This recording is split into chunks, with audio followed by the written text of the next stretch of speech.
Hello, good afternoon. Welcome everyone to this discussion with Ambassador Shivshankar Menon. We're delighted to have this discussion to launch his first flagship paper at the Center for Social and Economic Progress, which is titled Thinking About India's Future. Ambassador Menon, who's a distinguished fellow at CSEP and has guided our work in the foreign policy and security studies vertical, will be discussing a little bit with me some of the main topics in this paper. As you all know, Ambassador Menon served in the Indian Foreign Service, retired as Foreign Secretary in 2009, served also as the National Security Advisor to the Prime Minister of India between 2010 and 2014. So Ambassador Menon, glad that you are here for us to have a bit of a discussion on. Thank you for having me. Thank you for having me here. Looking forward to this. And great to have you because we have so much to unpack. It's such a short paper, but such an elegant and deep paper at the same time because you cover a lot in it. You cover the present, you cover the future. It's really a forward outlook, an address you gave at the Takshashila Institution in Bangalore on how to think a little bit forward beyond what many call just India's moment. But maybe we can talk a little about the past first, instead of going at the present and the future and the scenarios that you described towards the end of your paper. And I was thinking we do a lot of work at CSEP, and you've been encouraging us to do a lot of work about the past, about India's diplomatic history.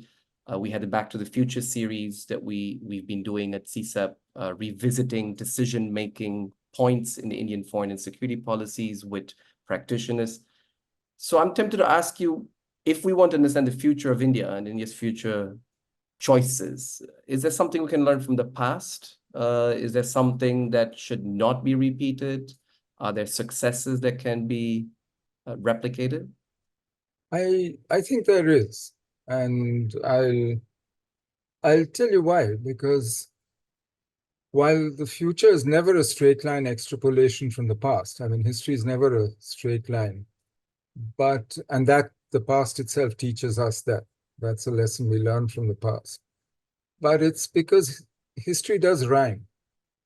And there are some basic drivers of foreign and security policy which remain, or at least take a long time to change. Things like history, geography, your resource endowment, and so on. And the past does tell you how people react to situations, how people deal with each other. So there's always lessons to be learned. But it's not that you can take analogies from the past and just apply them to the present, which is a mistake that we very often make. We use words, shorthand words like Munich for appeasement, or, these are, I think, a little dangerous. But the past is useful if used properly and to learn from. And in our case, it's interesting because if you look at India, we've come a long way in the 75 years since independence. And it's been quite a journey. We've survived, and prospered, actually, compared to other countries. We've done well in terms of collecting the metrics of power, improving the well-being of our people in very different circumstances, in a bipolar Cold War world, in the unipolar moment when the US was the only superpower, and now when the world looks like it is much more complicated between orders, and we are coming towards the end of at least fading Western hegemony after 2 centuries. Power is much more evenly distributed in the world. So I think there are lessons to be drawn, but I don't think you can just say, oh, this happened, this worked before, so we're going to do exactly the same. In fact, my whole point is that today we're in a different situation, and we probably need to adapt and change and evolve what we do. And that, I think, is worth doing on the basis of a knowledge of the past, of how things work. So why is it so difficult, at least that's my impression today, to admit that there are things you can learn from the past? It seems like... As I mentioned in the paper, all policy is a bet on the future, right? And to a greater or lesser extent, but I mean, it is a bet.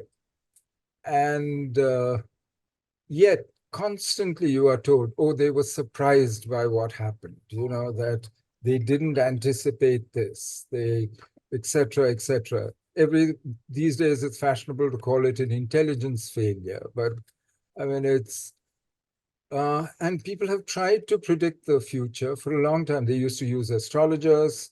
Tibet used to use a state oracle. I mean, the Americans thought they'd do it scientifically.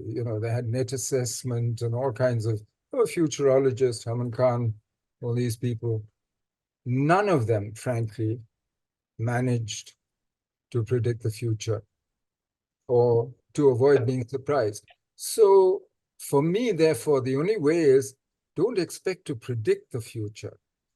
The question is, how do you think about the future? And can you think about it in an open enough way which allows the future to surprise you? And you will be surprised, but you can think about it in ways which allow you to actually deal with that, with change, so it's a question of learning how to, and for that, my simple answer is look at what you think is important today. They won't be important 10 years from now, but look at what you think is determining the situation today, what drives, let's say, international relations.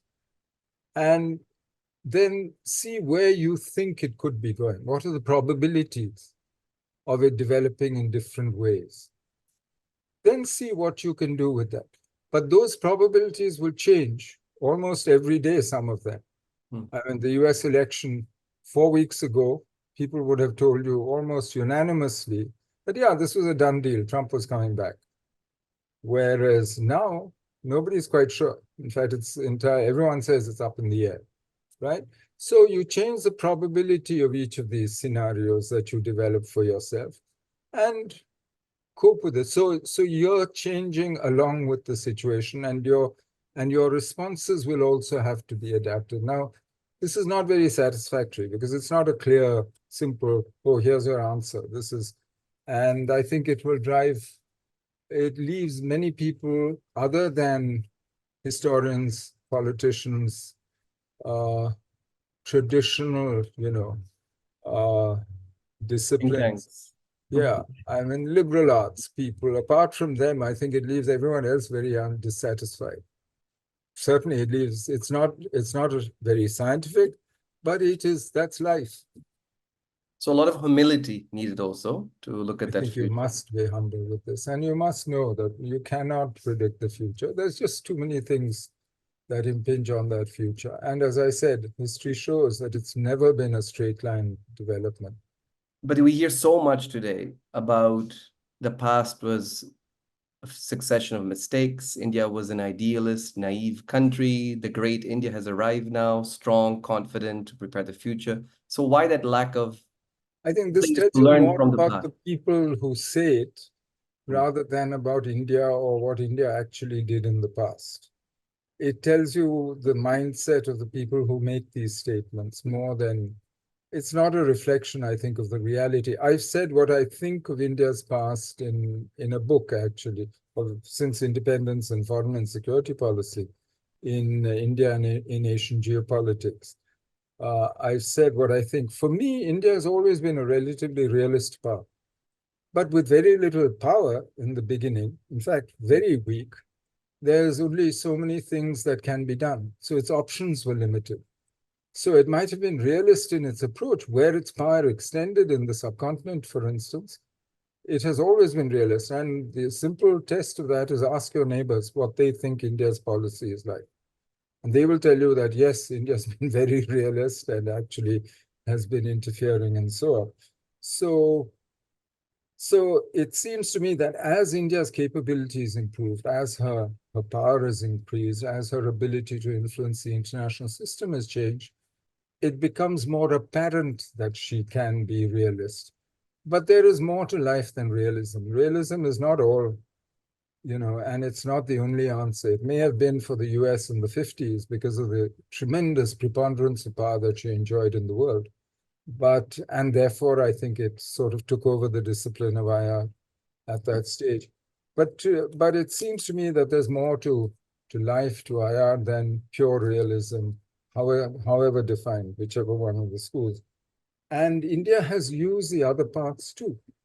The power of attraction, the power of influence, has used its influence, has used institutions, has used norms, has worked with the multilateral system when it could. It's a remarkable achievement. If you think of the UN, where the preamble, that wonderful high-sounding preamble, was written by Jan Smuts, the father of apartheid, and that charter was written to create an international organization in which to embed an alliance of great powers and to extend the life of the British Empire. And in 1946 itself, in the General Assembly, India manages to get the General Assembly to start talking of decolonization. And by 1956, that's become the function of the UN. The exact opposite of what it was intended to be by Churchill, Roosevelt, and Stalin. And by Smuts, who wrote that wonderful preamble. It's really high-sounding. Nowhere in there does it give us the right to self-determination or suggest that the UN should do decolonization. But think that for an India at that stage, even before it's independent, fully independent, to be able to do something like that, that's remarkable. So there is more to life than just the application of power to the situation abroad. And I think India has done both. As its power has increased, yes, it becomes more apparent that it's realist. And in the beginning, at least, we'd have been accused of some level of that our rhetoric was much more liberal and open and didn't match our behavior in the neighborhood, for instance, maybe. But that's because we were walking on two legs, as I said. So having taken care of the past, let's look a little bit at your crystal ball in the future. You have three scenarios in your paper. You speak about business as usual, which you caution us against. You say it's least likely. Don't expect more of the same. In fact, it would be madness to expect more of the same and do more of the same. Your second scenario is about doomsday scenario, a world divided into blocks, unclear spheres of influence, conflict, almost a regression, what you quote some call the neo-medieval age, and a rather rosier optimist scenario, where, based also on some of the conversations we've had over the past few weeks, you say that humans also can be quite innovative. They find solutions to new problems, and maybe a new balance of power and order emerge. But on balance, it seems that you are slightly on the pessimist side. Is that right? I'm not sure that I'm really a pessimist. I'd say I'm a realist. But anyway, that's I'm realistic, not realist, I'd say. My own sense is when you look around the world today, you can make both cases quite convincingly. More people, a higher proportion of humanity today lives longer, better, healthier, more prosperous lives than ever before in history. So at that level, we're not doing badly as humanity as a whole. At the same time, you can say that we today have the potential to destroy ourselves and civilization, and we are in the process of actually destroying the planet, or at least its habitability, what you see in climate change and anthropogenic. I mean, this is human beings doing this to ourselves. So, and if you look around the world, we haven't shown the ability to manage crises, to prevent war, to prevent displacement. We have levels of migration, forced migration, internal displacement, and international migration.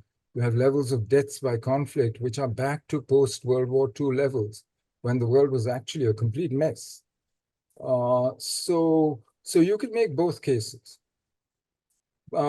Which way we'll go, it seems to me, depends on what you identify as the important factors and drivers. Now, as I said, this is not permanent. These are not things which will drive you in one direction or the other forever. But when you decide, depending on that, I think I'm not sure I would call myself pessimistic. But yes, it's going to be hard. And it always seems particularly hard to those who do these things, who are at the hinge moments, at the moments when things take turns. And I think we are at that kind of moment. But, I am less worried by what seems to worry people, that there's no international order, that multilateral organizations are not working, that there's no system, the international society doesn't exist anymore. I can see why those who ran the international system and dominated it for a long time would be very worried because they've lost the certainty of being able to control their futures or the confidence in their futures. But for us, I mean, I think for us, actually, this is a world of opportunity in India, if we choose to see it as such and use it. And it's an opportunity, and to a certain extent, we've already shown that. 30 plus years of over 6% growth in the Indian economy. We've never achieved that in history, ever. We have pulled 140 million people out of poverty between 2001 and 2011. And that is an incredible achievement. That is something that is using the international situation, using the wave of globalization that happened for the benefit and the welfare of our people. These are things that we shouldn't underestimate. So I think human beings can find their way through these things. Frankly, I don't think the dinosaurs gave us much chance as mammals, hairless mammals, to survive. But we've survived, and we've survived the Ice Age. We've survived a whole host of things. We've survived each other, which is also quite an achievement. So I'm not a pessimist in that sense. But I think you need to look these things in the eye, and you need to know where the dangers are and all the things you could do. And we've survived even nuclear weapons so far. So on that optimist note, let me just bring in the multilateralism part of it, which on that one as you just mentioned, that is not a very positive story, particularly for those who have created institutions within institutions like the United Nations Security Council that are obviously losing actual power within the institutions as they designed it. But you have this beautiful sentence where you say that multilateralism is now a long list of failures over the last 10 years. It's actually a great place to watch out for if you, quote, enjoy watching slow motion car crashes. That's the sentence you use in your paper. So it's a history of failures over the last few years. Is that a reflection of a more confused world order, what you call a world between orders, where the old institutions are just not coping with the new distribution of power? I think so. And I think that things are now decided elsewhere. The UN and the multilateral system as it's presently constituted it's composed of member states, and they call the shots. As I said, it was formed as an alliance of great powers, which is why the great powers got vetoes, other people didn't. It was clearly hierarchical. And as long as their alliance worked, the UN could work. But if there's no agreement between the member states, between the powers who constitute this organization, then to blame the UN or to expect the UN to do anything is a bit difficult. There hasn't been a binding international agreement of any consequence in the last 15 years. I mean, people point to Paris, but Paris, frankly, what was it an agreement? It was an agreement where everybody said, I'll tell you what I'll do, but nobody can check what I do. This is not a binding international commitment or agreement.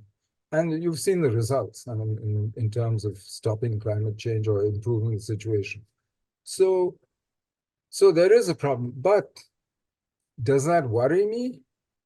We're actually going back to the normal state of history. As long as you have a world composed, for most of history, you haven't had a world order. You haven't had a multilateral system. The whole idea of a world order, of internationalism, I mean, the word itself was coined in the middle of, by Jeremy Bentham. And as the counterpart to nationalism, which was rising at that time. So we have to see this, I think, as part of a larger historical process. But for most of history, we've survived without multilateral organizations. Without this, we've survived competing sovereignties, or at least polities of various kinds, whether kingdoms or empires or city-states or whatever. And this is the normal state of the world for most of history. So I don't know why we worry so much. But I think we've got used to thinking of an order and partly maybe because of the Cold War and the blocs and the thinking, but also I think because of the limitations of scholarship, of international relations scholarship, which is primarily a mid-Atlantic product of Western hegemony.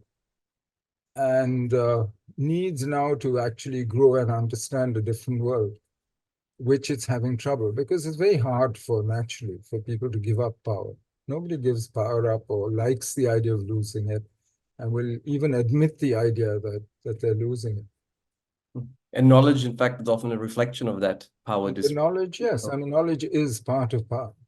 Glad you raised that because that requires, of course, studying India's own traditions. I remember, as always, your speech in 2013, I think, on the Indian use of force, the tradition that India has, things that were anathema and probably still are, if you read about India in Western curricula, right, as the peaceful country, non-aligned, wedded to Panchil principles, etc. So let's look quickly to factors then. We've covered the past, we looked at the future, and you list 7 different factors that you think India should watch out for. These are factors beyond India. Of course, you mention always that the key objective should be building capabilities in a developed, wealthy, healthy country here in India. But to do that, you need all these different, you navigate this difficult order that is changing. And for that, there's 7 things you invite us to watch out for. The first one, of course, is very timely and very dear to us at CSEP because we do a lot of work on it, which is the Indian subcontinent, the neighborhood. And here you say that rather than reacting constantly or particularly trying to compete constantly with China, India should play to its own strengths and its comparative advantage. What are those comparative advantages in your perspective in the neighborhood? And I'm sure this will be listened to very carefully because we have a very difficult neighborhood going on around us these days. But I think it's natural that it will be difficult. And most of these are the problems of intimacy. Now, but what are the strengths that we have are really the affinities that we have, whether they're in terms of cross-border ethnicities, whether it's in terms of the economic interlinkages which we have, whether it's in terms of the social and other links that we have, whether it's in terms of culture, which you can actually see common cultural traits across the subcontinent. We are in the subcontinent, unlike all the other parts. Now, the problem, of course, is that because of our sheer size, our preponderance, our smaller neighbors will naturally, as they try and build their nation states and their sense of identity, they will try and bring in external balances. That doesn't mean they don't realize the importance of what they do and what happens between them and India. It's not that they're turning their backs on the subcontinent. They know they're here. But you have to be prepared for the fact that other outside powers will intervene and will be brought in. So it's not only push, it's also pull, which brings them into the subcontinent. Given that situation, you can end up playing this whack-a-mole kind of where you react to every presence of somebody else. And that, to my mind, is not the answer. The answer is to make sure that India becomes within the neighborhood, this extended neighborhood of ours, from Afghanistan, including Myanmar, all the way, and into the Indian Ocean, as a factor of stability, as a factor of prosperity, and that we are seen actually as contributing to their well-being as well as to our own, not just as a selfish power. Now, can this be done? Of course it can. I mean, how did Sri Lanka survive 26 years of civil war with only 1 year of negative growth? Nepal survived 12 years of civil war with 1 year of negative growth because their economies were open to the Indian economy, were integrated into a much larger. We did a free trade agreement with Sri Lanka in the middle of the war. And so that actually pulled their economies along despite domestic problems, which are pretty grave in both cases. Can we be a factor of stability? Yes, I think over the last 15, 18 years, we've shown by working with Bangladesh how we can, and we should continue to do that, work with whoever is in power in Bangladesh. It makes sense because much of what we've done is not regime specific. It's actually meant for the welfare of people on both sides. When you build power lines, cross-border transmission lines, when you do inland water transport, when you open up your economy to exports from Bangladesh, then what you're doing when you open border huts, this works for people on both sides of the border. This works for both of us. And these are an investment in the people and the relationship. So I don't think we should get too caught up. And the last thing we should do is to get caught in other people's domestic politics. Their politics is going to be as complicated as ours. We're all South Asians and we know how to, we love politics and we do it well. But we also sometimes treat it as a blood sport, which is a bit dangerous. And I think we have enough experience now. And I think also nationhood, the state building, all that has got to the stage where I think we have a realistic hope of success in doing this.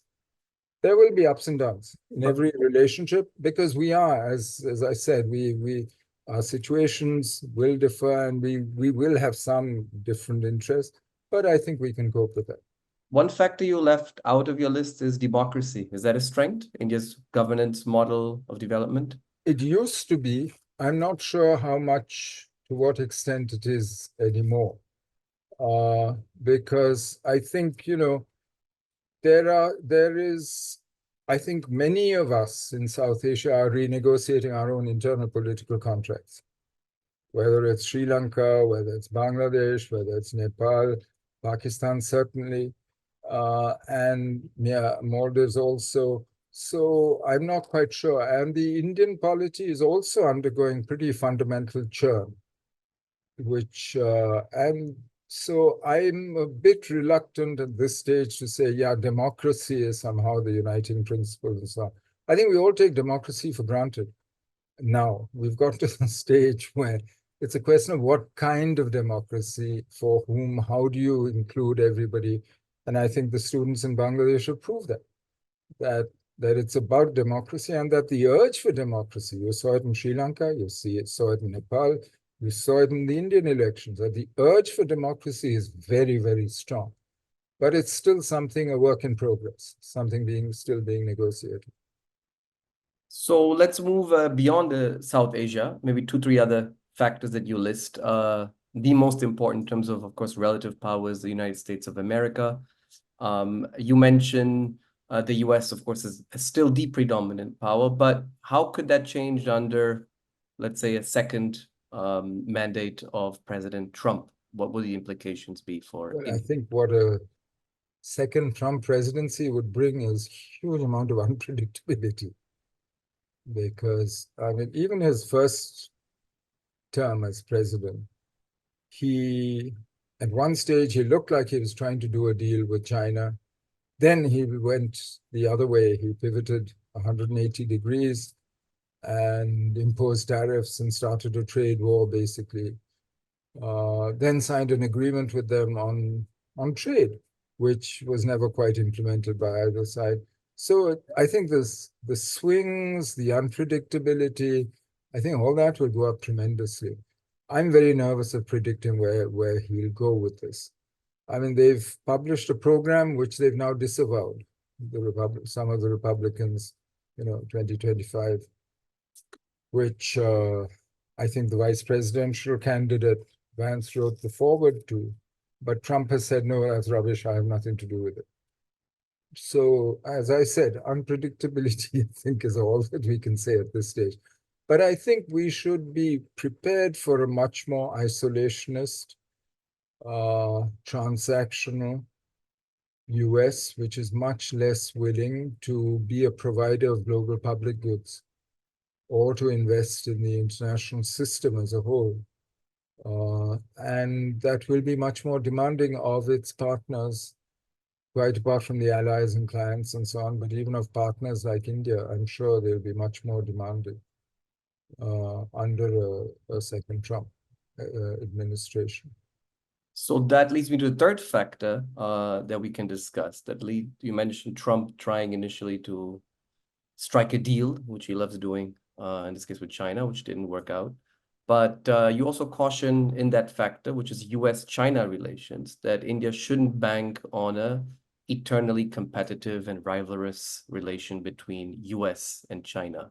Why do you caution against that? I say that because they are both interdependent, which means they're both dependent on each other.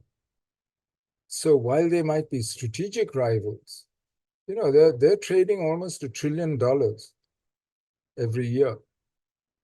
So they will, and you've seen it in the last few years, they maintain communication, no matter how bad the strategic rivalry is and what the rhetoric says. They don't have a fundamental ideological dispute, unlike the Soviet Union and the US. And at least it's not clear. It's not as though China stands for a complete alternative. She's part of the world capitalist system as an economy, and she depends on it. And so it seems to me that theirs will always be a complicated mixed relationship because of these facts, until one or the other of these facts changes, which I don't see happening in the foreseeable future, which for me is very short. It's really 3 years max, maybe 5 if you're lucky. But more than that, I wouldn't. So I'd be a little careful about assuming, A, that China-US relations will always be negative or purely negative, and B, that they will always stay the same. Both, I think, are questionable assumptions, and everything in the past tells us that this is so.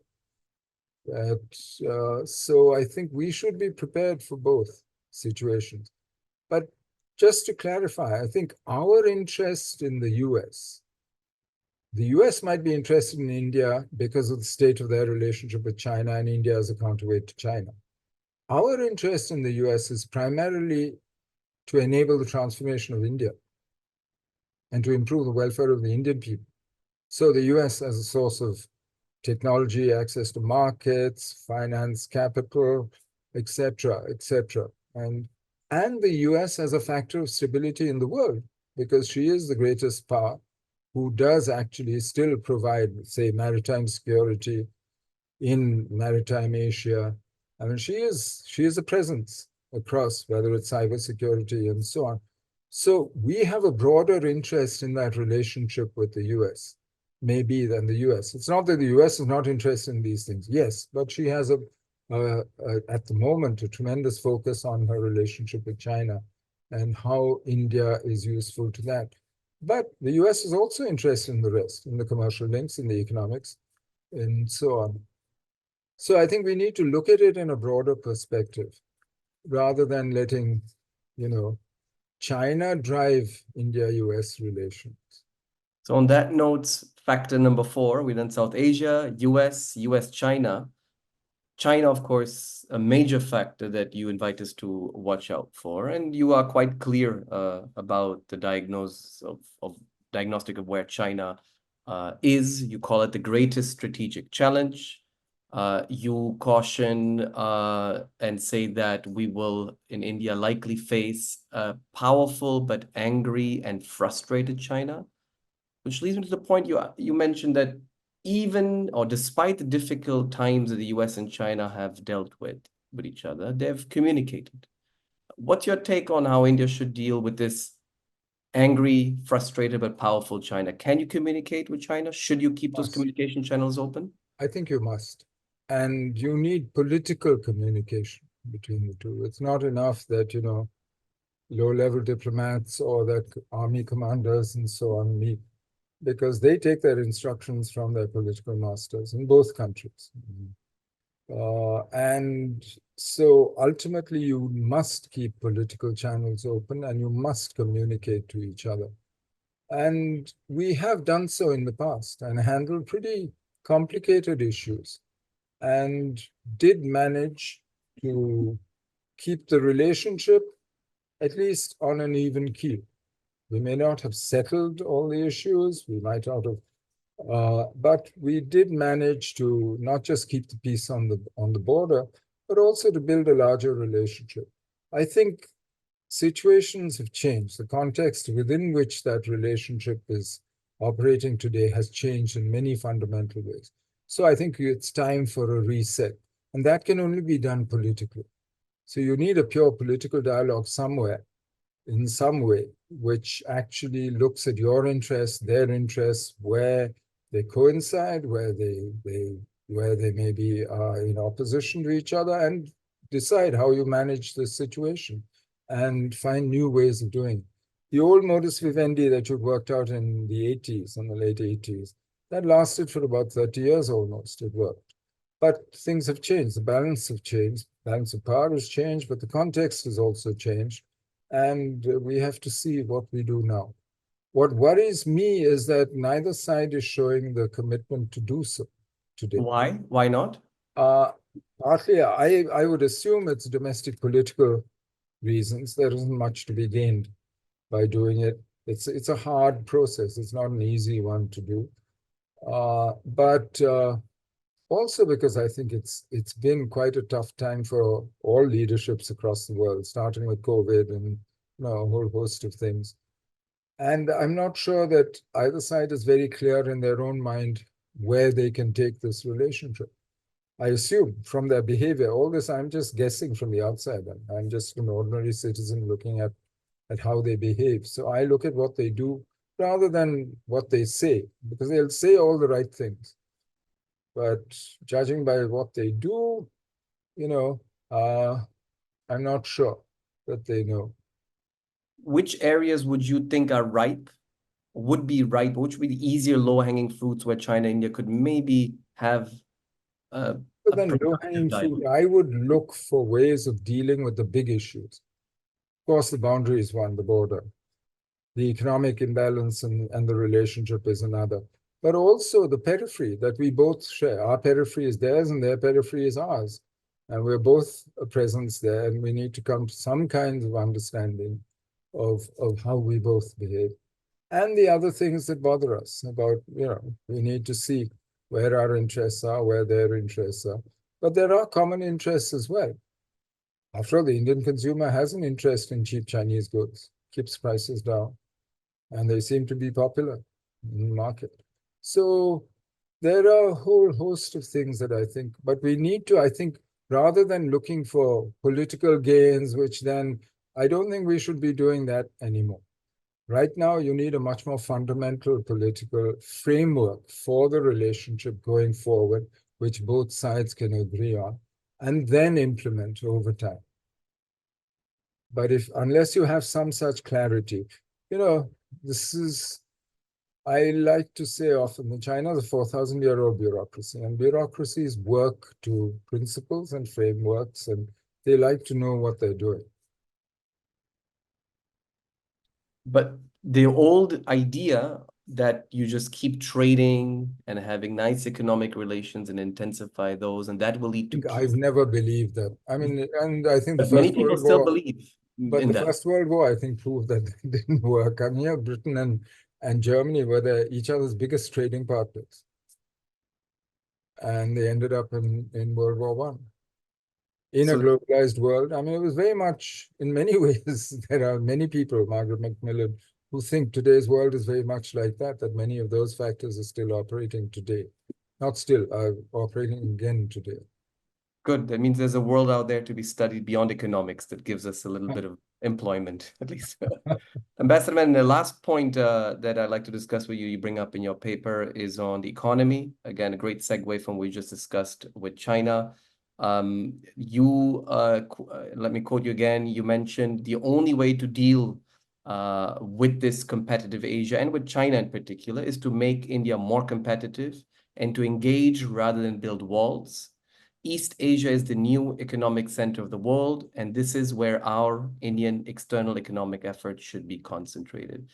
You've been working with CSEP on the Nimrana conference that we do annually, India and Asia, which is exactly the focus of this, to focus on finding ways to engage more eastwards with Asia. How to do this? RCEP certainly didn't work out. There are now alternative economic arrangements being discussed, but how can India be more present and influential to its east? Well, I was impressed by the keenness, not just among the Indian participants, but among the Southeast Asian, East Asian participants in the two Nimrana conferences so far, for much more active Indian participation economically and in various other ways in the most dynamic region of the world, which is Maritime Asia east of us.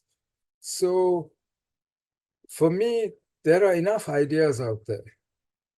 I think the primary problem today is in making up our own minds. and deciding among ourselves what is in our interest. I cannot see how we expect to develop and grow India rapidly if we cut ourselves off from the world. We are the only major economy which is not part of a larger economic grouping.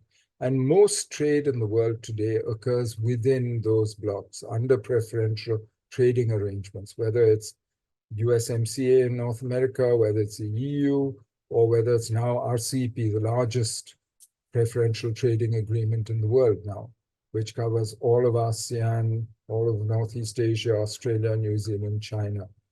We're the only ones out of this. And staying out actually makes it harder and harder for you to be part of global value chains, for you to get access for your goods to these markets, and ultimately condemns you to a form of being less and less competitive.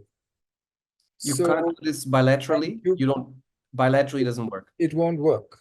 It won't work. And if you are doing it bilaterally to the point of actually opening up to somebody else, they're already part of another arrangement.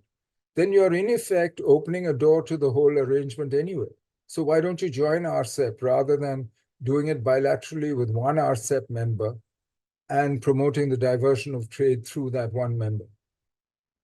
So the alternative, as I think Monte Ahluwalia, who's also with CSEP, suggests, is if you're so nervous of China in RCEP, join CPTPP. Though, of course, it has much higher standards, but what's wrong with that? Set those standards for yourself, give yourself time, say you'll meet them. So I don't see that you can't do it all on your own. You don't have the resource endowment. You don't have the capacity to do it all on our own. We tried that. There was a stage in the 60s, early 70s, when we tried an import substitution strategy where we thought we could do everything indigenously. And we saw how slowly our economy grew, and we saw the effects of that and how unsuccessful that was as an attempt. So for me, it's important that we find ways of actually working constructively with the rest of the world. And only, signing with EFTA and other small economic groupings, that's not the answer. Who are you doing your trade with? Your main trading partners are China, the US, the EU. These three, there's no sign of real progress. With China and the US, of course, you're not even talking. And with the EU, you've been talking for so long that, frankly, I'm not sure that we're making very much progress towards any kind of understanding on trade, on investment, or the broad-based trade and investment agreement that you've been talking about. So there are things to be done. Obviously, this will require a huge effort at home in terms of upgrading our own capabilities, making ourselves competitive. But what's wrong with that? It's good. It's good for us to actually set ourselves ambitious goals and do it. We've done it in the past, we can do it again. Ambassador Menon, always a learning experience. Wonderful chat. In fact, for those who want to read more than just this flagship paper called Thinking About India's Future on our CSEP website, I'd suggest getting a copy of Ambassador Menon's recent book, India and Asian Geopolitics, Past, Present. You mentioned it initially, Ambassador Menon, and it's actually a good segue for a lot of the issues that we've discussed today, towards the East in particular, which we ended. And I want to thank you for your time and hoping to engage on more papers that you'll be writing for CSEP in future. Thank you, Tino. Thank you very much. Enjoyed that. Thank you.